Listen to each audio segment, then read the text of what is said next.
the mystery of the gospel. No? 1 Corinthians 15, verses 1 to 4, then jump to Ephesians 6, verse 19. Dalawa po ang ating verse this morning, 1 Corinthians 15, 1 to 4, and Ephesians chapter 6, verse number 19. Okay? So, ang gawin nyo po, open nyo po na yung unang verse or set of verses, then pangalawang kamay naman, ilagay nyo sa kabilang kamay ay yung Ephesians 6, verse 19. Okay? 1 Corinthians 15, 1 to 4, then Ephesians 6, 19. Okay, nandyan na po kayo. Okay, basahin natin lahat. Ready? Basa. Moreover, brethren, I declare unto you the gospel, which I preach unto you, which also ye have received, and wherein ye stand, by which also you are saved, if you keep in memory what I preach unto you, unless you have believed in vain. For I delivered unto you first of all that which I also received, how that Christ died for our sins according to the Scriptures, and that he was buried, and that he rose again the third day according to the Scriptures. Ephesians 6, verse number 19. Ephesians 6, verse number 19. Okay, basahin po natin. Ephesians 6, verse number 19. Ready? Basa.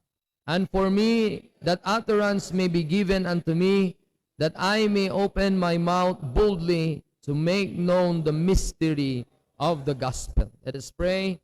Panginoong Diyos, salamat po sa inyong salita na tunay nga po na aming pundasyon sa aming pananampalataya. Ngayon, Panginoon, aming hinihiling kayo na sa pangalawa namin na series na aming pagdaanan, yung mga bagay na pinagkaloob nyo sa amin, yung mysteries na sabi ng salita nyo na kami ay steward nito. Nawa, Lord, kami ay pinagkatiwalaan nyo man, tulungan nyo kami na alamin ito. Para, Lord, na kung saan ay kung may mga bagay kaming hindi pa nalalaman at kung nalalaman namin ay lalo pa kaming mapatibay at lalo pa naming ma-appreciate kung sino kayo at anong ginawa nyo sa amin. Tulungan nyo po, Panginoon, na ito ang mga katotohanan na aming bulay-bulayan ngayon. Sana, Lord, ay ito po lalo ay makapagbago sa aming isipan, direksyon, at lalo pa kaming magbigay papuri sa inyo after ng matutunan namin ito ngayong umaga na ito. Ito'y dalangin ko sa pangalan ni Jesus. Amen. Okay, kayo po'y magsiupo na. Thank God na yung sinabi ni Brother Lawrence kanina na tunay nga po na ang ating local church ay biniyayaan ng salita. Yon. Kung walang salita, sabi niya, tatakbo na ako. Gaya na rin ako. Surrender na ako pagka-pastor kung walang Bible. Amen? Praise God na may Bible. Amen? Praise God na meron tayong salita na kung saan, sabi ni ating moderator kanina, ay nagbibigay reminder sa atin sa mga bagay na kung saan akala natin hindi na-appreciate ng Diyos ang ginagawa natin. No, God is still appreciating our work. Gaya ng sinabi niya kanina, minsan si Papa ay wala, binigyan ng task yung mga anak. Yun yung biblical kanina. Gaya ni David na binigyan ng task ang kanyang anak at hinanda niya lahat kung anong pangailangan. Praise God na we have a godly fathers here. No, bless kayo mga anak dahil ang papa ko hindi ganon. Nung bata pa ako, hindi ako dinala sa church. Mga bata, thank you kayo sa papa nyo. Malapit na Father's Day, no? Maghanda nga tayo, mga wives or paano ba to? No? So, father is very important in the home. They are the leaders in the home. They're the one who gave a charge. And next in line, ang parent is ang mother. After all, ang mother love is greater than someone else. Bakit? I-cherish. A nurse, di ba? Gaya na sinabi diyan. Kaya thank you all for all mothers. Si nanay, thank God for her. Nanay Elisa, and nanay, saan si nanay ngayon, Brad? Ay, nandun. Nanay, paturo ako sa iyo paano magtusok ng insulin. Kasi turuan ko si papa ko. Kasi kung yan, iinom ka ng gamot pang kidney, sisirain yung kidney mo dahil dun sa diabetes. Mag-insulin ka na lang. Tapos i-treat mo yung diabetes mo. Ganun lang. With the insulin. So, ganun lang naman at praise God na ganun may idea palang ganun. Kaya mamaya ay mag-usap kami muli ni nanay. Pakita mo nga sa akin kung paano tusukin. Sabi ganun, you know.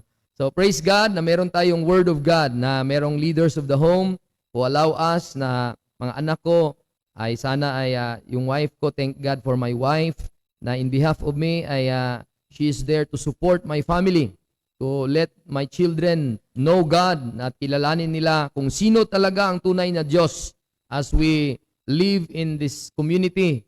We have a lot of neighbors, and from time to time, kami ni Brother Iman kahapon, pumunta doon, tapos napunta ako doon sa mga gawi doon, maraming tao. Pumili ako ng mga snacks namin, nagbigay ng gospel tracts kami ni Joy Joy. So, we tried to let the people know kung sino ang Diyos natin. Pinakilala natin na ang Panginoong Diyos natin ay mabuti. Ang manner natin dapat doon din, kabutihan, may good manners tayo. At ipaalam din natin sa kanila na buhay ang ating Diyos. Amen? At makikita nawa nila, maramdaman nawa nila. So, ang ating topic is very important of that, because this is the gospel wherein we stand. Sabi ng 1 Corinthians 15, na reminder to all the Corinthians brethren, all of us also is just like that. Mga taga-Kandaba brethren, the word moreover is something like a review wherein those things that are preached before ay alam ni Pablo na nangaral na siya at gusto na ni Pablo na iulit muli. Kaya tingnan nyo po sa 1 Corinthians 15, 1 Corinthians chapter 1 verse 6. Okay? Verse number 6. Okay, verse number 6. Sabi ng preaching ni verse number 2 muna. Verse number 2. Sabi ni Apostle Paul, sabi ng Bible, 1 Corinthians chapter 1 verse number 2, unto the church of God which is at Corinth, to them that are sanctified in Christ Jesus, called to be saints, with all that in every place call upon the name of Jesus Christ our Lord, both theirs and ours. So, ang calling, mga kapatid, is not bad. No? Calling upon the name of the Lord, it's not bad. It's the work of the believer. Amen? It's the work of the believer in that verse. Paano siya nagtawag sa name of Jesus Christ our Lord? Paano? Nung siya ay tinawag na santo. Called to be saint. Paano siya tinawag na santo? Nung siya ay na-sanctified in Christ Jesus. Paano siya na-sanctified, mga kapatid? Of course, the preacher is Paul and he is preaching the gospel. Look at verse number 4.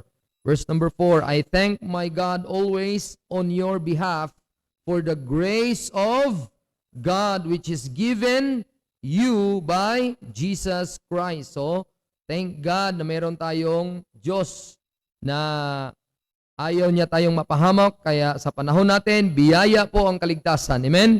The grace of God bringeth salvation hath appeared to all men. At tayo po ay binigyan ng kayamanan in everything. We are enriched by Him in all utterance and in all knowledge. Verse 6. So, paano tayo nagsabi na ligtas tayo at mga taga-Corinthians? Naligtas sila because even as the testimony of Christ was confirmed in you. Amen? Confirm po ba na ligtas po kayo? Amen. So, praise God. Sana po ay confirm po tayo. Not because we have a testimony na tayo'y mabait, tayo relihiyoso. Bagkos si Kristo ay namatay na. Amen? Nilibing at nabuhay namang muli. Confirm yan sa atin. Amen? I like that word, confirm. Di ba? So, dahil pag may mag-confirm, magbayad yon. Kung magbayad, at least may provision. Ganon din si Panginoong si Kristo sa atin. Amen? Nag-confirm siya sa atin na tayo'y niligtas niya nung tayo ay naniwala sa Kanya. Amen? Kaya na-confirm na si Corinthian believers, Corinthian people, sabi ni Pablo, I am the witness and the Spirit is the witness na ang testimony of Christ ay nasa inyo. Confirm yan. Praise God. I'm also glad na itong mga taga-Berean ay, praise God, the testimony of Christ confirm in you. Amen? At sana po, after that you say you are saved, so that you come behind in no gift, waiting for the coming of our Lord Jesus Christ. So after all, na kung saved ka na, anong magagawa mo sa buhay na ito? Ang magagawa mo ay aantayin mo na lang ang Panginoong Hesus. Amen? What a day. We are not looking forward to the grave, but we are looking forward to the sky. Amen? To the sky. Pero ang ating responsibility, verse 8, who shall also confirm unto you unto the end. So ano yung first confirmation? First confirmation is past, the penalty has been paid. Christ paid it all for our soul salvation. And every day, God is giving us the strength to continue waiting for His coming. Then the future confirmation, verse 8, who shall also confirm you unto the end, that ye may be blameless. Kasi sa harapan ng ating judge, nawa hindi tayo mabigyan ng puna, hindi tayo mapuna. Anong ginawa mo sa lupa? Bakit ito yung ginawa mo habang nandun ka pa? Hinasayang mo lang oras mo. May kaluluwa na sa kaharap mo, hindi mo binigyan ng gospel. At marami tayong blame sa harapan ng Diyos. Sana po hindi tayo na-blame. Amen? Sana to hindi tayo ma-blame sa harapan ng Diyos mismo. And praise God na tayo po ay binigyan ng mystery of the gospel. Back to 1 Corinthians 15. At sabi ni Apostle Paul na ang gospel na ito na pinangaral ni Apostle Pablo sa taga-Corinthians is just a reminder for them para sila pa'y lalong ma-appreciate nila ang Diyos. Kaya the word moreover is a thing that needs to be reminded of. Amen? Mga bagay na dapat mong alamin muli sa iyong isipan na alam mo na to pero gusto man niyang i-remind sa iyo. Amen? Kaya sabi ni Pablo sa kanyang sulat, mga kapatid, karagdagan, ako diniklara sa inyo ang ebanghelyo na akin ang ipinangaral. O yun, binasa natin kanina, ang 1 Corinthians chapter 1. Which also ye have received and wherein ye stand. Kaya nga confirm na sila, nga sila'y saved. Kasi tinayuan na nila ang gospel. Amen? At by which also ye are saved if you keep in memory what I preach unto you, unless ye have believed in vain. Okay? For I delivered unto you first of all that which I also received. Ano po ang natanggap ni Pablo? Good news. Natanggap niya na yung hari pala, yung Kristo na yon na galing sa langit, ay yun na pala ang namatay sa krus, yun na pala ay nalibing, at yun na pala ay nabuhay na mamuli. At sabi niya, natanggap ko ito. At iyong natanggap ko, ay iyon ay i-deliver ko sa inyo. How that Christ died for our sins according to the Scriptures. So anong Scripture yan? Old Testament is Scripture and other Scripture that talks about Christ's death. Amen? And why Christ's death? Yun po ang ating pag-usapan later sa ating minute. No? Verse 4, and that He was buried, and that He rose again the third day according to the Scripture. So, Scriptures na may S. Ang sabihin doon, mga sulat ito sa lumang tipan na hindi lingid sa ating kalaman. Lahat ito nasulat doon. At sa atin, i-remind din natin sarili na on the first part ng kanyang gospel, mga kapatid, yung death, burial, and resurrection. On the other side, mga kapatid, hindi ito sikreto. Hindi ito sikreto dahil merong record na si Kristo ay mamamatay, malibing at mabuhay namang muli. Ano po ang sikreto nito? Gaya ng Ephesians 6 verse 19. Mystery. The secret of the death, burial, and resurrection. Why we talk about the mystery? The 8 mysteries, no? 8, no? Nakita ko sa 8 eh. 8 mystery na na-mention sa Pauline Epistle.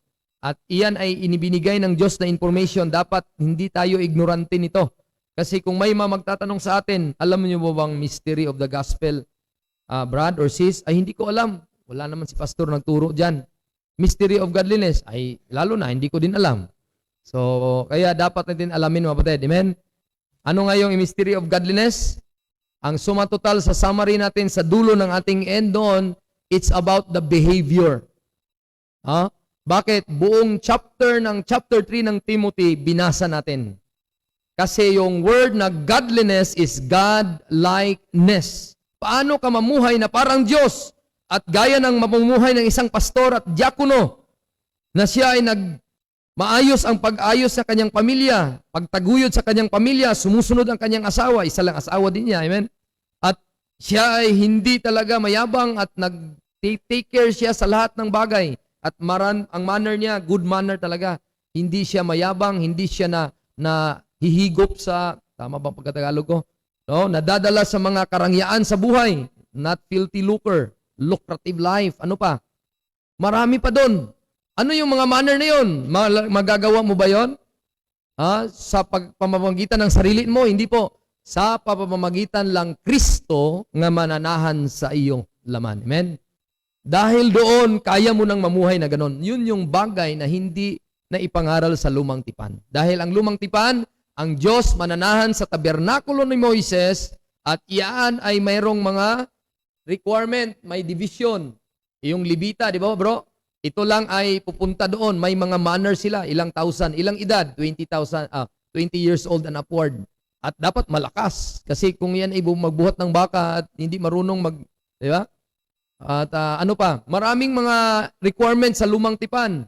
Pero nung namatay na si Kristo Jesus, meron ang ipinangaral si Apostol Pablo na mystery na sa atin lang ito na is-address sa mga taga Church of God or Body of Christ. At yun yung Kristo ang himaya or glory ng Diyos na nanahan sa ating katawang lupa. What a glory. At doon namumuhay tayo na may kabanalan, yung makadiyos na buhay. Amen? Godliness. So, ano ba, kapatid? So, yung God manifest in the flesh, justified in the spirit, sin of angels, ano yon? Preach unto the Gentiles. Anong malaman mo sa Gentiles? Nasa lowest na class, inilagay doon sa luklukan, sa pinakataas na lugar. At nandun na si Nanay doon, Elisa. Amen? Nandun na si Pastor Efren, Pastor Noel. Nandun na lahat. Nag-enjoy na sila ang mga intil. At nagtaka ang mga anghel. Ba't nandito kayo? Bakit? Hindi mo ba alam na si Kristo ang Diyos namin namatay para sa amin? At kami inilagay niya dito. So kahit ganun pa man, kaya nating mag-judge ng anghel. Amen? Kasi nilagay na tayo sa above than the angel. Seated with Christ, or hid in Christ, with God, or with Christ in God. Nandun na tayo, lofty, pinaka-highest, pinaka-taas. Kaya ang ating puso dapat doon din. Ating puso, ang ating isipan doon din. Marami man tayong problema sa lupa, huwag tayong mag-alala dahil papunta na din tayo doon. Amen? Praise God. Amen. Praise God. We will never grow old, sabi ng kanta ni Sister Lorna. And day by day, habang nandito pa tayo, we should continue to be thank you, Lord. Yun ang kinanta ng ating mga young people. So, yun po mga kapatid, yun po ang mystery of godliness on a little brief summary. Dito na tayo sa mystery of the gospel. Noong si Kristo ay nagkatawang laman, yun ang tawag doon, the humanity of Christ. Okay? Noong si Kristo ay nagkaroon ng laman, yun po ang tinatawag na the humanity of Christ. Kaya nakita natin, mga kapatid, sabi ni Pablo, and for me, nandiyan na kayo sa Ephesians 6:19, that the utterance may be given unto me, that I may open my mouth boldly to make known the mystery of the gospel. Okay? Bakit may sikreto po ang Ibanghelyo or kamatayan, pagkalibing at pagkabuhay na mamuli ni Kristo? Bakit po ito ay merong misteryo or sikreto? At para saan ito? No? At ano ito? Ano ang mga bagay na ito? Kaya yun ang alamin natin, Obed. So ngayong umaga, hindi man natin matouch ang ibang bagay na importante about Christ's death. Pero if God allow us, matouch po natin yung tinatawag na Christ our Passover. Okay? Christ our Passover. Pero unahin mo natin na Christ, bago siya tinawag na mamatay, ay meron muna siyang laman. Ang tawag doon, magkaroon siya ng lamang tao. Amen? The humanity of Christ. So, if Christ wants to save us because this death, burial, and resurrection of Christ, the grace, the gospel of the grace of God is the foundation. No? It is the foundation. It is a combined values ng para tayo magkaroon ng redemption, para magkaroon tayo ng reconciliation, atonement, forgiveness, propitiation, at na-provide ito sa binasa natin kanina sa death niya, sa pagkalibing niya, at pagkabuhay niyang muli. So itong aspeto na ito sa death, burial, and resurrection ay forever finished. Hindi na po mamatay uli si Kristo. Amen? Kung sino pa ang hindi paligtas, hindi na po mamamatay si Kristo muli. Amen? He already died at the cross. It is already finished. At ito ay nagniningning. Glorious po siya. And it is the greatest achievement of God. Kasi kung ang Diyos nilikha niya ang langit at lupa sa pamamagitan ng isang salita, pero ang kanyang paggawa ng tayo'y maligtas, hindi lang sinasabi. Anong ginawa niya? Talagang pinuntahan niya tayo dito. Made an effort talaga. Amen? If God, parang ganito ang nangyari, ganon tayo ka-special. Kung tayo sa creation, inilingha niya ang mga saging, mga palay, kung ano mang mga animals na narikha sa salita lang. Pero si Adan at si Eva, o si Adan pala, binigyan pa niya ng time. Pinorma pa niya ang ilong, baka magkabaliktad, inayos niya. At ang tainga, inayos niya maayos, baka ang taingang iba nandito. Pag ulan, mababasa. Di ba, bro? Hindi ba kayo nagpapasalamat na ang tainga nyo nandito? Di ba? Kasi kung ilagay dito, bro, ang hirap noon. Di ba? So, ang bagay na yan, sa tingin natin ay parang ayaw ko ng ilong ko. Talagang hindi matangos. Ang importante sa ilong, nakapaghinga. Amen? Huwag ka na mag-alala kung hindi matangos. O ano ba? Di ba, bro? Praise God na meron tayong tinatawag na hingahan. Amen? At minsan yung tainga, ang laki ko ng tainga, parang taingang rabbit. At least nakarinig ka. Amen? Huwag ka na mag-alala kung anong purma dyan. Amen? But at least dumadalo yung sound. Alam mo kung anong sinasabi. At yung liig mo, parang liig ko, parang hindi katulad kay liig ni ganito. Kinumpir mo pa yung iba. Amen? Tayo ay unique. Amen? Bawat sa atin ay unique. Sino sa inyo ang kapareho ng fingerprint? Wala. Sino sa inyo ang kapareho ng wala po. Unique po ang bawat isa. Kaya kung tayo ay unique, lahat ng ating mga ginagawa at ang Diyos kumikilo sa atin, unique din. Ang tawag doon, bawat buhay natin is customized. Hindi mo iswak ang buhay mo na, ay, hindi man ako katulad kay sis. Hindi ka talaga katulad kasi unique ka eh.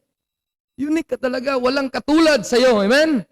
Pero isa lang ang Diyos natin. Amen? Isa lang ang Diyos natin. Ito yung Diyos na namatay sa krus. At ang pangalan ay Panginoong Jesucristo, anak ng Diyos. At nung namatay siya, biyaya yon. And that's the greatest achievement dahil nung nilikha tayo sa ating katawan na side, meron talagang forma. At nung time na yon, nung gusto niya tayong iligtas, talagang bumaba si Kristo dito. At binigyan ng panahon niya tayo. Amen? It's all under the blood. Talagang ang dugo na danak sa cross. Amen? Salvation is not just a part of a meal. No? It is the whole sufficient package. You cannot separate the death from his burial. You cannot separate the burial from his death. Or you cannot separate the resurrection from his death. All is all in one package mo din, no? At sabi ng Bible, that is power of God, no? Yung death, burial and resurrection of Christ, the complete work of Christ is the power of God unto salvation. Amen. Romans 1:16, look at Romans 1:16. Ang kompletong gawa ni Kristo ay kapangyarihan ng Diyos at tinawag itong term is cross. Mamaya basahin natin after Romans 1:16 is cross, no? 1 Corinthians 1:21. Okay, Romans 1:16 muna tayo. Sabi ng Bible, "For I am not ashamed of the gospel of Christ, for it is the power of God unto salvation to everyone that believeth, to the Jew first and also to the Greek." Bakit? Power ng Diyos para ikaliligtas sa panahon natin ngayon. Dahil nung pinreach ko po nung gabi, last night ng funeral natin, dahil dito sa loob ng kapangyarihan ni Kristo, yung biyaya niya, yung gospel ni Kristo ay merong katwiran ng Diyos. For therein is the righteousness of God revealed from faith to faith, as it is written, the just shall live by faith. So ang katwiran ng Diyos, hindi ka na mangatwiran sa iyong sarili. Sino na yung katwiran mo? Si Kristo na. Galing mismo sa Diyos yan. At wala ka nang ikakatwiran sa Diyos at sabihin mo, Lord, papasukin mo sa langit. No, hindi ka makapasok doon kung hindi tama ang password mo. Ang password mo is righteousness of God, hindi righteousness which is of the law. No? Kundi righteousness of God, Romans 3, verse number 19, sabi ng Bible, now, No, now we know that what things soever the law saith, it is saith to them that were under the law, that every mouth may be stopped, and all the world may become guilty before God. So sa panahon na ito, sabi ni Brother Bernie sa kanyang soul winning kanina, na alam mo ba, ang langit at impyerno, oo, alam mo ba ang may Diyos at may binigkas pa siya sa akin na hindi nabigkas niya kanina. Kaya mo bang gampanan ang 10 utos? Perfect na walang mali. Hindi. Guilty ka sa harapan ng Diyos. Magandang kuan yun. Magandang pagsulwining nyo. Magandang tanong yon. Kaya mo ba sundin ang 10 utos sa buong buhay mo? Hindi. So guilty ka sa harapan ng Diyos. Pag guilty ka, anong gagawin mo?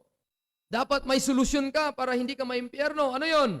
Verse number 20. Therefore, by the deeds of the law, there shall be no flesh be justified in his sight, for by the law is the knowledge of sin. Ito yung solusyon ng Diyos. Verse 21. But now the righteousness of God without the law. Hindi na ihalo kung anong sabi ng batas. At nagmanifest sa atin. 2,000 years ago. Ano yon? At being witness, alam ng batas. Alam ni Moises, alam ng batas mismo, mga sulat ng batas. At alam ng mga propeta na doon sa kanilang libro, wala pong nakatukoy na righteousness of God. Wala po. Kahit i-search nyo pa sa concordance, sa Old Testament, even sa Matthew, Mark, and Luke, and John, wala pong righteousness of God. Saan lang makikita? Sa panahon natin ngayon. Ang dala ng kamatayan, sikreto yun the mystery of the gospel is, it brought righteousness of God. No? Kaya righteous tayo sa harapan ng Diyos dahil namatay na si Jesus, nalibing, nabuhay namang muli. Dahil naniwala tayo, righteous na tayo sa harapan ng Diyos. Mayabang ba yun? Hindi po. Dahil sabi ng verse 22, tayo lang ay naniwala. Even the righteousness of God which is by faith of Jesus Christ unto all and upon all them that believe. For there is no difference kahit hintil at Hudyo ka man. Just believe. For all have sinned and come short of the glory of God. Verse 24, being justified freely by His grace through the redemption that is in Christ Jesus. Verse 25, of God, whom God hath set forth to be a propitiation through faith in His blood, to declare His righteousness for the remissions of sin that are past, through the forbearance of God. Verse 26, to declare, I say, at this, ano yung time frame na yung Brad? Bagong tipan. 2024 onward. Present ngayon. Started at the death, burial, and resurrection of Christ. Onward. Even now, the blood of Christ is still effective. It can still save soul.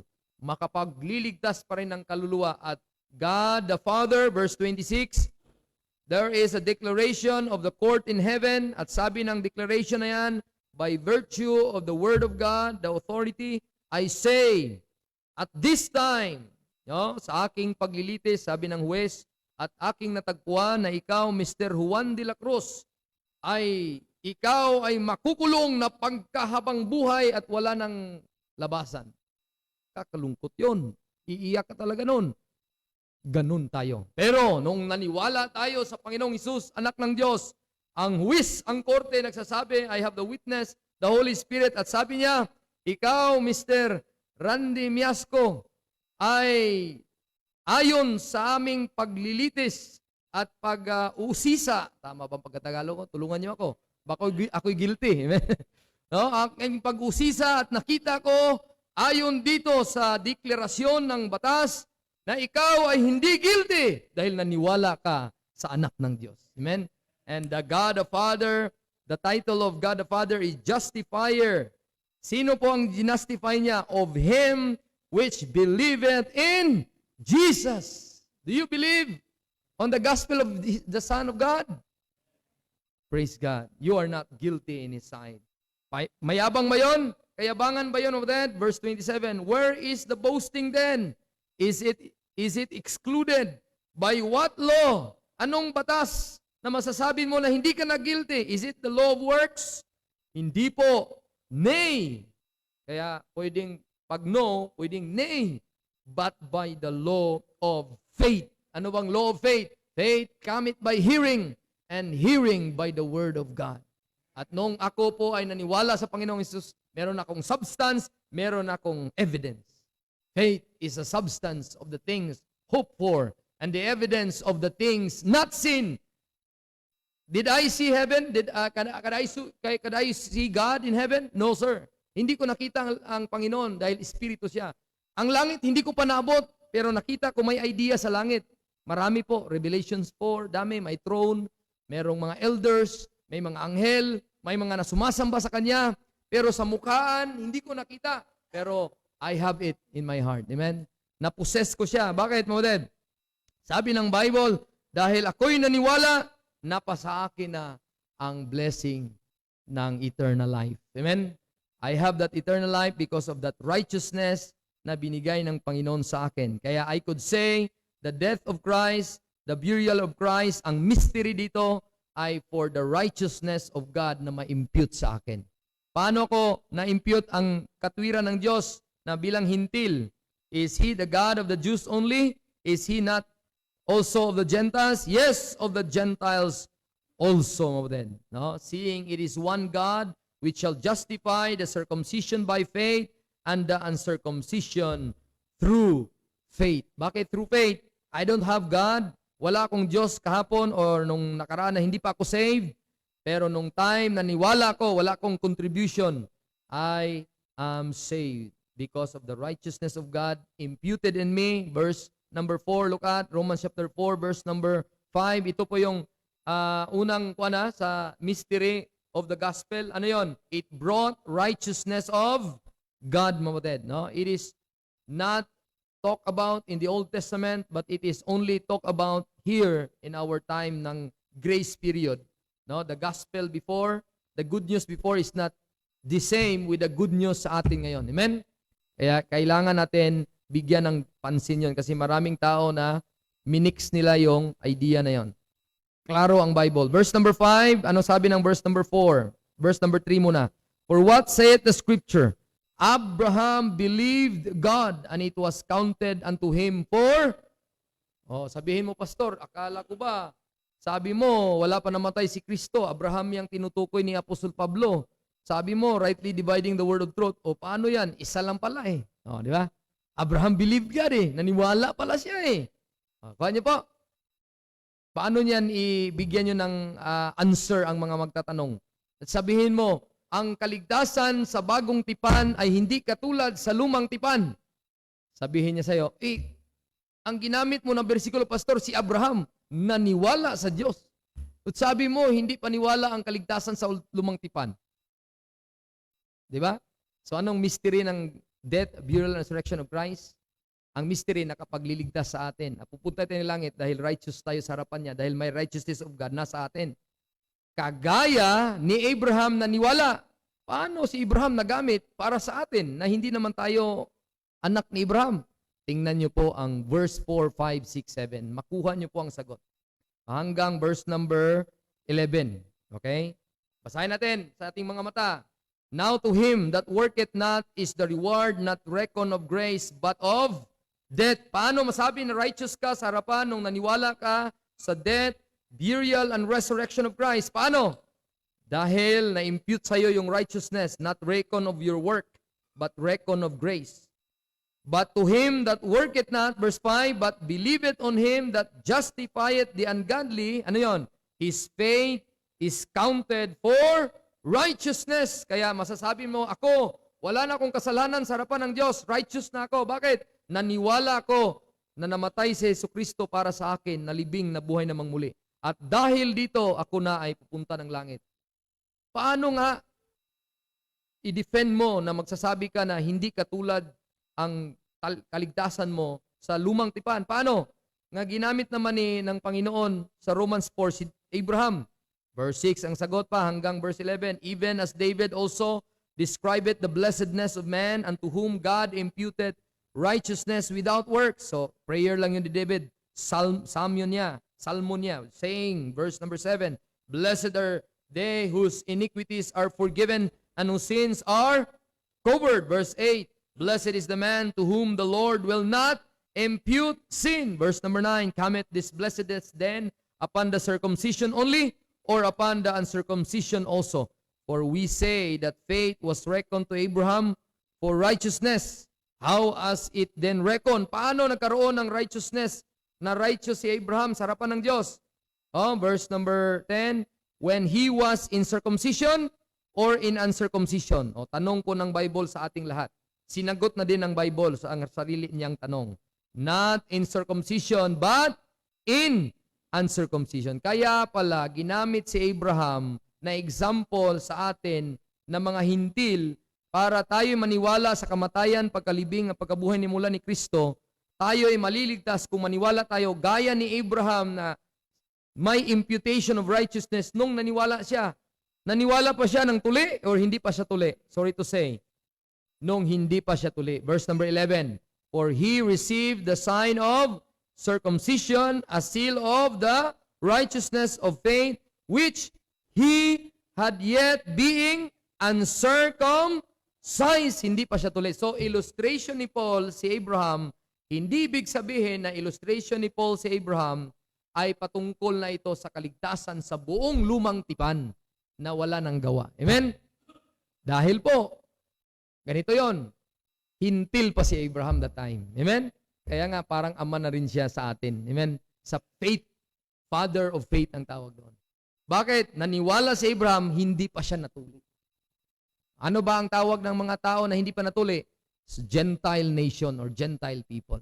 Kaya, illustration siya ni Pablo para tayo makaintindi na tayo sa harapan ng Diyos, wala na tayong kasalanan, righteous na tayo, hindi dahil may ginawa tayo, kundi it is reckon ng grace.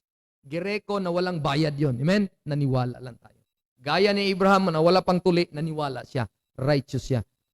Bibigyan ko kayo ng proof na iba talaga ang lumang tipan na kaligtasan. Bakit? Paano na-justify si Abraham sa harapan ng Diyos? James chapter 2.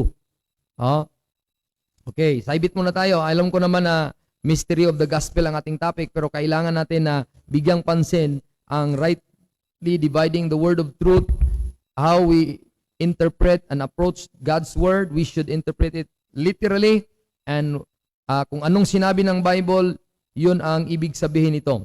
Okay? Verse number 22. 21 muna. Okay? James 2 verse number 21. So, disclaimer, this book is for us. Makakuha tayo ng idea kung sino ang Diyos, mga good manners bilang saved.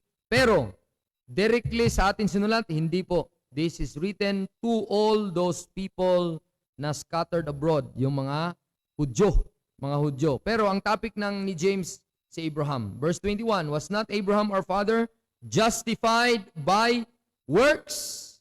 Tayo mga hintil, justified by works pa ba tayo? Hindi po, justified by faith. Romans 5 verse 1. Naniwala lang tayo, justified na tayo, napawalang sala tayo, not by the law of works, but by the law of faith. So iba po yung topic niya.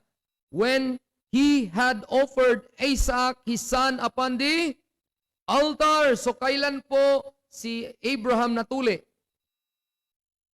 Natuli po si Abraham, later part, nung naniwala siya at noong time na binigyan na siya ng covenant ng Panginoon. At sabi niya, may token ako. Meron tayong, kumbaga, sandugo ba? O sa term bro. At ito yung witness natin. Magpatuli ka at ikaw na maging bansa, ama ng bansang Israel. You will be a father of nations. No? At bigyan kita ng seed, bigyan kita ng land. Then, nung time na yon, itong expression ng Bible na when Abraham offered Isaac, his son, upon the altar, ano yon? Tuli na ba siya? Hindi na. Hindi pa. Tuli na po siya. Nung pumunta na siya sa Mount Moriah, tuli na po siya. Siya na po ay tinatawag na Hudyo na siya nga illustration. Kanina, wala pang tuli, hintil na ilustrasyon. Pero ito, tinuli na si Abraham. Ang tawag doon, ang ginamit ng Diyos para kay Abraham sa Israel na sa side na po. Amen? Israel na side. Kaya sabi ng Panginoon sa kanya, verse number 23, verse number 22, seest thou how faith wrought with his works, and by works was faith made perfect? Kaya mapatid, yung kanyang righteousness, Scripture was fulfilled. Abraham believed God. It was imputed unto him for righteousness. Kailan yon? Yung hindi pa siya natuli. And he was called the friend of God. Pero kailan siya na-justify? Verse 24. Ye see then how that by works a man is justified, and not by faith only. So, paano nagkaroon ng justification si Abraham? Hindi dahil naniwala siya, kundi yung inoffer niya si Isaac. Pero sa atin, kapatid, righteousness, justification, work natin, hindi. Work ni Kristo. Death, burial, and resurrection. Na-impute sa atin ang righteousness. Na-justify, na-righteous tayo because of the death, burial, and resurrection of Christ. So that's the mystery of the gospel. Mystery of the gospel. Kaya, kapatid, yung mystery of the gospel ay very important dahil ito ay hindi ipinangaral sa lumang tipan. Dahil paano ka maging righteous sa harapan ng Diyos? Sa lumang tipan, ikaw ay susunod sa mga alituntunin sa batas. Amen? Lahat ng 10 Commandments, kung may sablay ka, meron ding mga sacrifices and laws na susundin mo din para ikaw tuloy-tuloy pa rin na ikaw ay sumusunod sa batas. Amen? So yun po. Pero ngayon na namatay na si Kristo, nalibing, nabuhay namang muli, ano ang secret doon? Tayo ay righteous sa harapan niya at hindi ka tinawag na makasalanan, righteous ka na, santo ka na dahil naniwala ka. Amen? So praise God. So mabudin, just introduction po yon sa part ng mystery. Dito tayo mabudin, paano magkaroon tayo ng idea na namatay si Kristo? Kung wala naman siyang tinatawag na katawan, espiritu at kaluluwa. At bago yan, mga kapatid, doon muna tayo sa Hebrews chapter 2. Hebrews chapter 2. Okay, Hebrews chapter 2, mga kapatid. Hebrews chapter 2, verse number 14. Okay, Hebrews chapter 2, verse number 14. Verse 9, then verse number 14. Okay, verse 9 and verse number 14. So, anong sabi ng Bible? Hebrews chapter 2, verse number 9.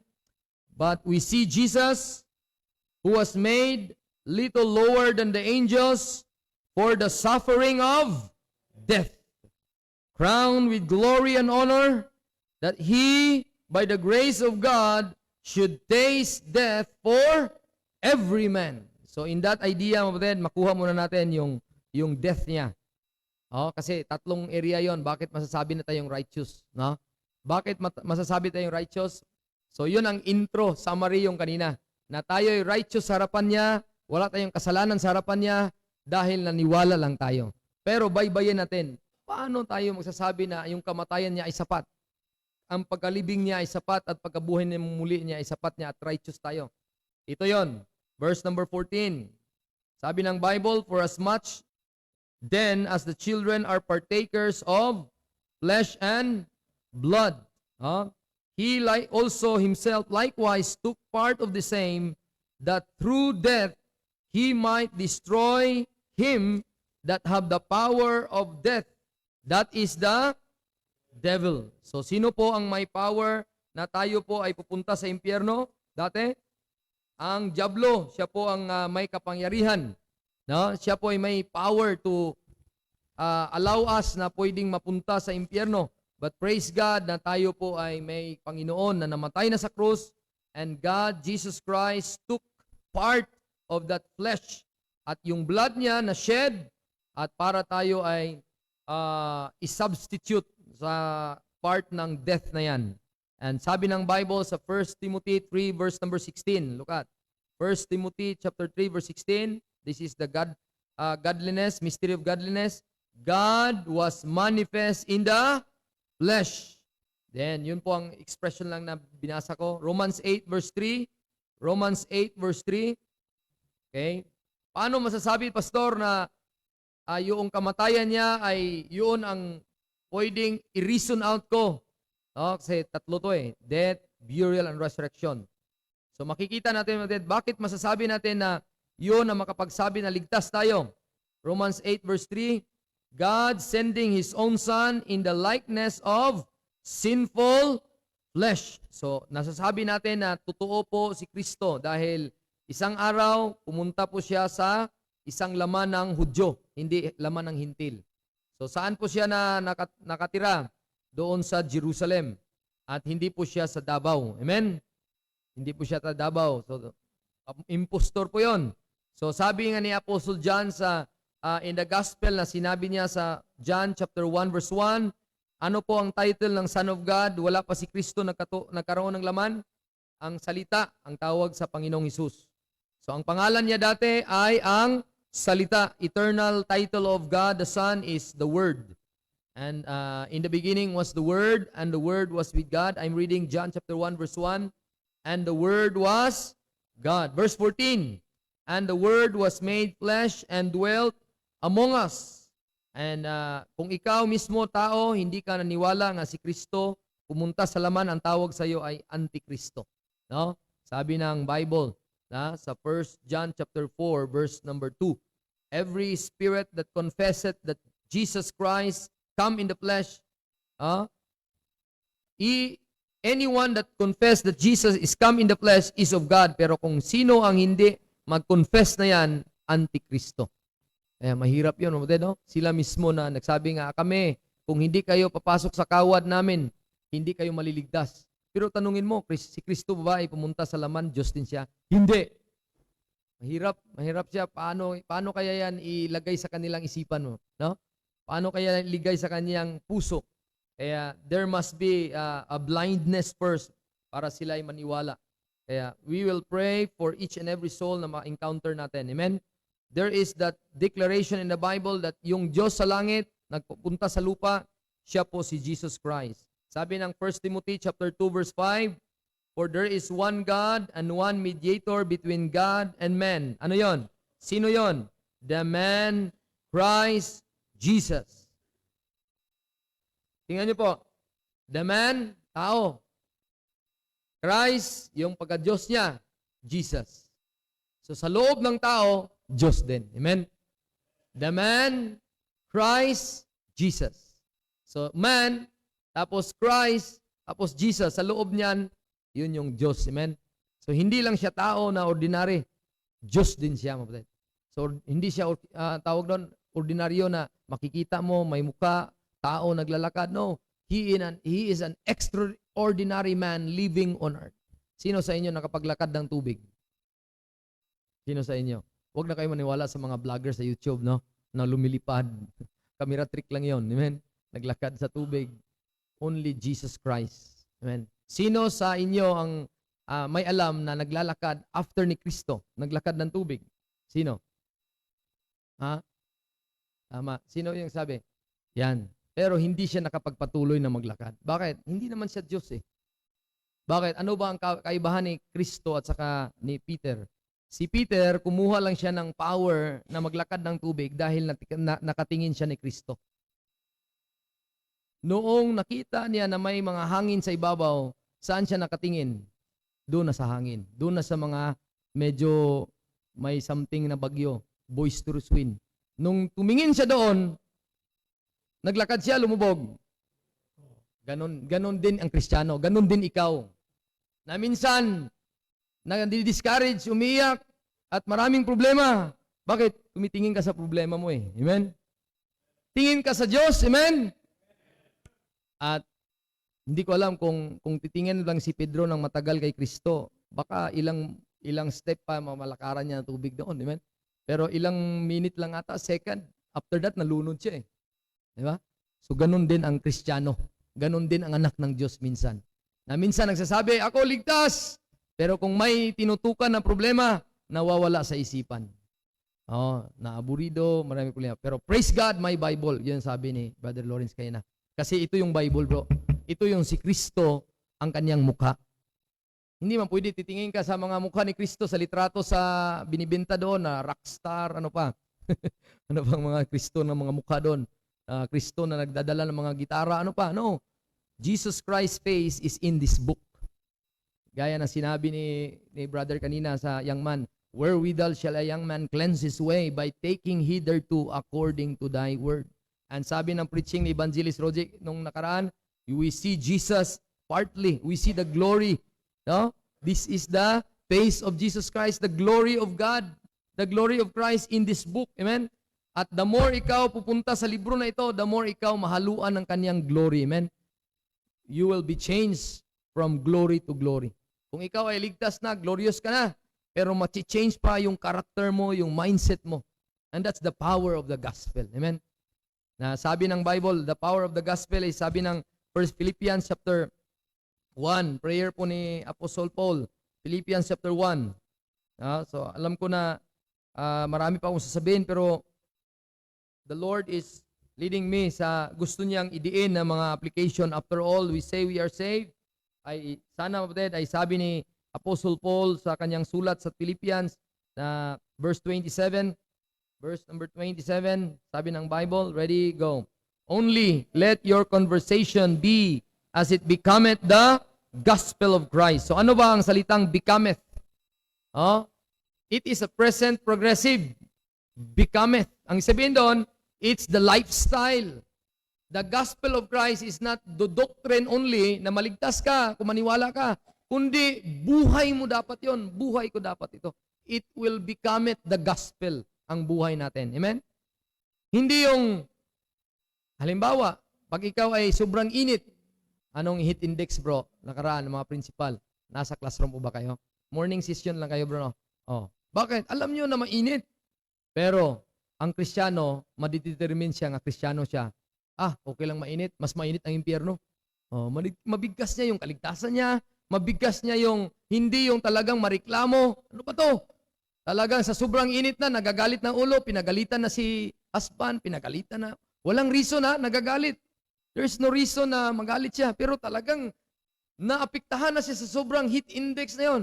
Pero kung tunay ka na Kristiyano, it becometh the gospel of Christ ang buhay mo. Bakit? Masabi mo, bahala lang init diyan, mas mainit pa ang impyerno. Hindi na ako pupunta doon. May electric pa naman. At sabi ni Sister Elena, ang bugal ng electric pan, pastor, may init din. Okay lang. Basta hindi na ako taga-impyerno. Amen?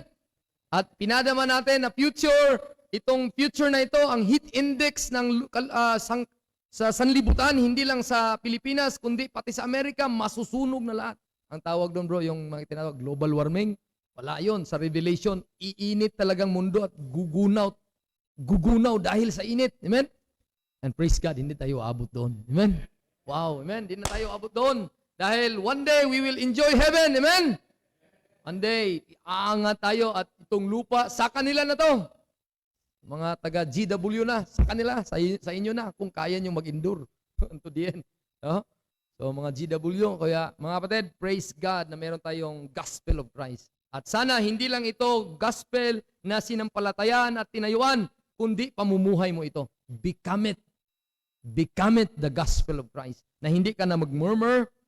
Sabi ng Bible, sabi niya, whether I come and see you, or else be absent, I may hear of your affairs, that you stand fast in one spirit with one mind, striving together for the faith of the gospel. Ano ang demonstration ng faith ng gospel? Na tayo po ay namuhay na wala pong pangamba. Mamuhay na buhay, or nasa langit na tayo, wala na tayong problema. Look at verse number 22. But if I live in the flesh, this is the fruit of my labor. Kahit mamuhay pa ako dito sa laman, sa loob ng laman. Pag nasa loob ka na pa ng laman, at mabuhay ka ng mahaba dahil kumakain ka ng gulay, hindi yon fleshly ka na carnal ka, no? You are living, ang kaluluwa, pumupunta sa laman pa, sa loob ng laman. That is a labor. Mahirap mag-diet. Sabi ni Mrs., sa aming diet ko, nawala na naman. Gano'n, di ba? Because diet is a labor. It's a discipline, di ba? If you want to live long, then have a good diet, di ba? Brother Tim, have a good exercise, bro. No? If you want to live long, children, obey your parents in the Lord, for this is right. It will give you a long life. It's a labor. Amen? This is the fruit of my labor. May prutas, may reward po din ang iyong pagtitimpi sa pagkain. Amen? May prutas din. Gagamitin ka din na mahaba sa Panginoon kung gusto kang mahaba pang mabuhay. Amen? Pero kung gusto mo pang mahaba, pero ang Diyos naman magsasabi na, verse number 23, sabi niya, for I am straight betwixt two, having a desire to depart and to be with Christ, which is far better. So habang buhay pa si Pablo, nasabi siya, okay na, handa na akong mamatay. Di ba ya? Di ba bro, handa ka nang mamatay, no? Handa na tayong mamatay. Handa na po ba kayong mamatay? Sinong mauna? No? So yun po ang tanong. Sino? Nagising na. Nagising na ang natulog. Amen?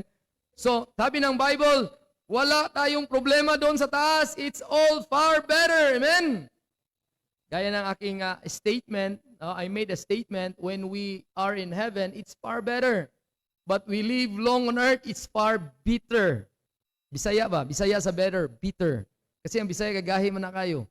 Gahi mag-istorya ang Bisaya. Tigas ba? Tigas. Piso. Dipindi. Ano ba? Pwede, pero dipindi. Parang ganon. So pag yan ay nandito ka sa lupa, matagal, Bisaya ka na. Your life will be bitter. Amen? But don't worry. It will be well better kung if you will think of heaven. Amen? Sabi ni Pablo, punta na sana ako doon. Maganda, far better. Nevertheless, meron pang mission ang Diyos sa atin. Amen? To abide in the flesh. Kung nabuhay pa tayo, God allow it para tayo pa, it's more needful. Amen? So my wife needs me kasi bata pa ako. Bata pa siya. Amen? Bata asawa pa niyo, bata pa ang mga anak, nag-aaral pa yung mga anak niyo. Amen? God is still looking forward. Pero kung i-allow ng Diyos na iangat tayo doon, wala pong problema kasi far better pa rin. Amen? At mag-alala ako, paano na lang kung mawala na ako? Paano na lang kung wala na ako? Kapatid, ang Diyos, wag mo siyang i-question. Lord, paano na lang pag wala na ako? Bakit? Diyos ka ba? Sabihin ng Diyos. Diyos ka ba? Wala ka pa nakilala ni Mercy, ako na ang nagpalaki niyan. Sabi ng Diyos sa akin. Where was thou when I led Mercy in the womb of her mother? Where was thou? Declare. Where is thou when your wife walking down the street na kinip ko siya sa accident? Where was thou? You just saw her in the Makati City at gumagano yung mata mo. Ayun na yun. Pagkatapos doon, sabihin mo, I protected my wife from the time that I get married her until kahit wala ka pa, sabi ng Diyos, I could take care of your wife. Yun po, mamatid. Kahit wala pa kayo mga wife, God could take care of your husband. Hindi ibig sabihin, nabigyan sila ng asawa muli. Hindi ibig sabihin, depende yan sa kanilang commitment. No? Ang ibig sabihin, mamatid, tayo po ay God is taking care of us. No? Whether we live or absent, whether we are in heaven or in earth, God is still happy kung ikaw ay meron kang desire na ang life mo is to become it the gospel of Christ, na kahit walang tumitingin sa'yo, sabi niya, whether I come and see you or else be absent, I may hear of your affairs, that you stand fast in one spirit with one mind, striving together for the faith of the gospel. Kaya mapatid, kahit wala pa tayo tumitingin sa atin, sana po ay gumagawa tayo sa kalooban ng Diyos. Amen? Gumagawa tayo sa kalooban ng Diyos. So, our time is very limited, kaya I was not able to go to the place ng mga verses, the humanity of Christ, na bago siya masabi na mamamatay siya, pupunta muna siya sa laman. Bago siya masabi na He will taste for death for every man, pupunta muna siya sa laman ng tao. Amen? At yung humanity of Christ is very important doon sa mystery of the gospel. Bakit? Kung wala yung Kristo, word, the salita, ang salita na yon pumunta sa laman, wala pong kamatayan na mangyari. Amen? Paano mamatay ang espiritu? Hindi. Paano mamatay ang salita? Hindi rin. Kaya kailangan mo siya magkaroon ng laman. So the mystery of the gospel, ang sikreto ng pagpunta niya sa laman is there is the God prepared a body, na yung body na yon ay human body, at si Kristo namatay as a man. Amen? Hindi as a God. Kaya may question, paano mamatay ang Diyos? Hindi nga mamatay ang Diyos. Pupunta muna siya sa tao para siya ay mamatay. Amen? So yun po, the other side of the death is, there is a God who went to the flesh, who come into the flesh, para siya ay mamatay at tikman niya ang kamatayan para sa ating lahat. At kayo naman na tao, naniwala, ako naman na tao naniwala, nagmumurmur ka ba yun? Nagreklamo ba kayo na, ano ba ito? Dami namang utos, ang dami namang ganito. Si Kristo nga, walang ni isang salita. Sabi ng 1 Peter, look at Isaiah 53 na lang. No? Sabi niya ang kanang kamatayan ng Panginoong Jesucristo. Isaiah 53. So, intro lang po ito, kapatid.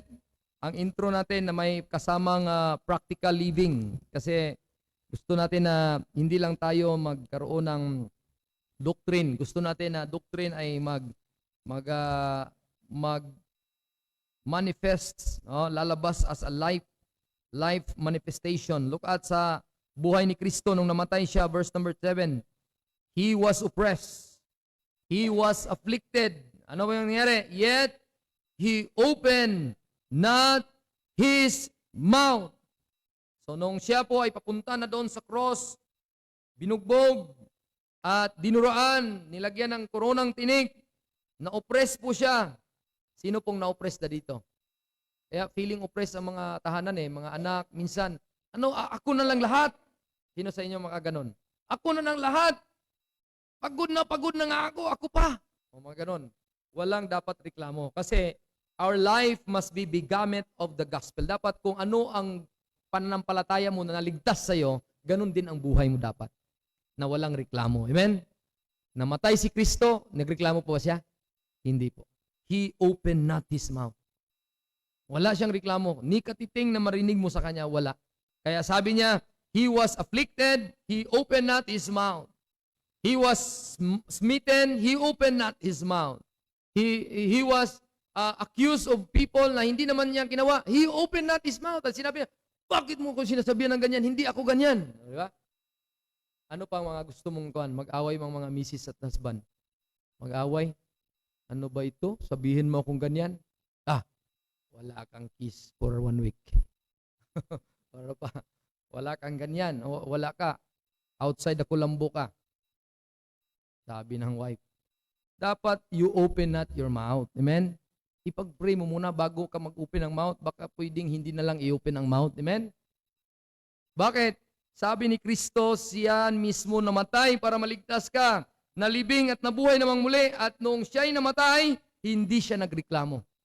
Amen? Walang mouth na bumuka para magsabi ng salita.